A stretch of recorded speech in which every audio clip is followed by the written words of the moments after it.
বিমানে একসাথে অ্যাটাক চালাতে পারে। সবথেকে অবাক করা ব্যাপার হলো এটি প্রায় 12 টন মিসাইল ও বোমা বহন করতে পারে।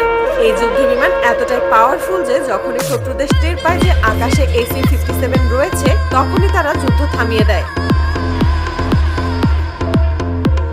পুতিনের এই বহরের ঠিক মাথার 4 কিলোমিটার উপরে থাকে রাশিয়ার 6th জেনারেশন স্টেলথ বোমারু বিমান পাকদা। এটি পৃথিবীর যে কোনো রাডার ফাঁকি দিতে পারে, তবে মূল ব্যাপার হলো এটি সামনাসামনি যুদ্ধ করতে পারে না, অনেকটা আমেরিকার B-2 বোমারু বিমানের মতো। কিন্তু এই বিমান প্রায় 15 টন বোমা বহন করতে পারে। এটাকে এমনভাবে তৈরি করা হয়েছে একবার ফুয়েল লোড দিয়ে পুরো পৃথিবী ঘুরে আসতে পারে। আর এই পুরো বিমানের বহরকে কন্ট্রোল করে রাশিয়ার অত্যাধুনিক রাডার বিমান বেরিয়েভ A-100 বিমান। এই বিমানের প্রধান কাজ হলো স্যাটেলাইটের সাথে প্রত্যেকটা বিমান এবং যুদ্ধ বিমানের কানেকশন ঠিক রাখা।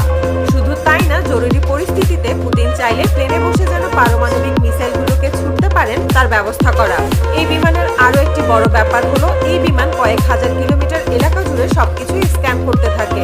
আকাশে উড়তে থাকা প্রতিটা বিমানের রুট ও গতিপথ ট্র্যাক করতে থাকে। সন্দেহজনক কোনো কিছু দেখলে তা সরাসরি রাশিয়ার কমান্ড সেন্টারে পাঠিয়ে দেয়। পুতিন এর আগে যখন ট্রাম্পের সাথে দেখা করতে গিয়েছিলেন, তখন তিনি তার এমন একটি বহর নিয়ে গিয়েছিলেন।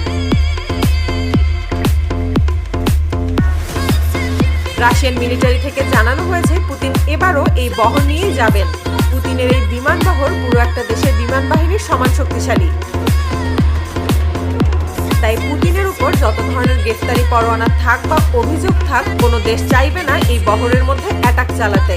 তাছাড়া বিশ্বের প্রত্যেকটা দেশ খুব ভালো করেই জানে পুতিনের বিমানের সামনে গিয়ে দাঁড়ানো মানে তৃতীয় বিশ্বযুদ্ধ ডেকে আনা, আর তা কোনো দেশই চাইবে না। তাই আন্তর্জাতিক আদালত পুতিনকে যাই বলুক, পুতিন ঠিকই ইউরোপের আকাশ ব্যবহার করে বুদাপেস্ট যাবেন।